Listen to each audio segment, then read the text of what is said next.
कुरान में जिहाद का जिक्र करीब 41 बार हुआ है। रहम, अमन और मोहब्बत का जिक्र तकरीबन 355 बार हुआ है। Yes, come in. Come on in Riyaz, sit down.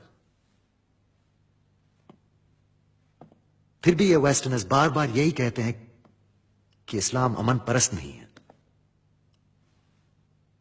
हाँ पट्रिशा, अगर इस्लाम में अमन को इतनी अहमियत दी गई है तो इस वक्त दुनिया की सबसे ज्यादा जंगें इस्लामी देशों में क्यों लड़ी जा रही हैं? West Bank, Afghanistan, Pakistan, Iraq, वहाँ इतनी दहशतगर्दी क्यों है? ये तो हर एक की राय पे डिपेंड करता है कि दहशतगर्दी क्या है। कुछ लोग तो ये इराक और अफगानिस्तान पे हुए अमेरिकन हमले को भी दहशतगर्दी मानते हैं। नहीं, वो तो उन देशों को डेमोक्रेसी दिलाने के लिए किया गया था। या फिर अमेरिका को तेल दिलाने के लिए। बकवास बातें हैं सब। अच्छा तो फिर इजाजत हो तो। यस प्लीज, बोलो रियाज। प्रोफेसर खान ठीक कह रहे हैं।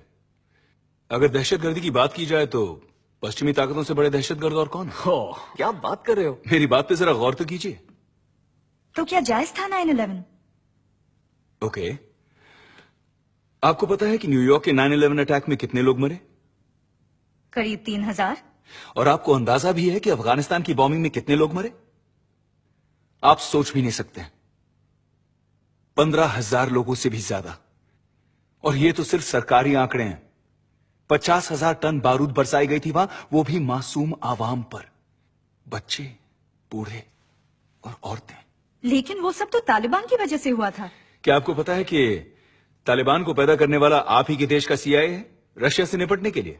जो भी हो, वो टेररिस्ट को छुपा रहे थे। जी हां, वो टेररिस्ट जो कभी मिले ही नहीं। ठीक जैसे वो परमाणु हथियार जो भी कभी नहीं मिले। पता है इराक में कितने लोग मरे? 5 लाख, और अब भी मर रहे हैं रोज।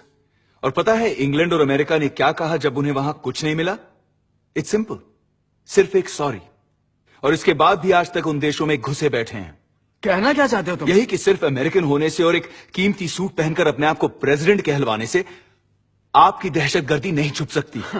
अगर दूसरों के मामलों में दखल अंदाजी करोगे तो उसकी कीमत भी चुकानी पड़ेगी। अगर तुम मुसलमानों को इतनी तकलीफ है तो हमारे देश से निकल क्यों नहीं जाते? निकल जाएंगे जिस दिन आप हमारे मुल्कों से निकल जाएं।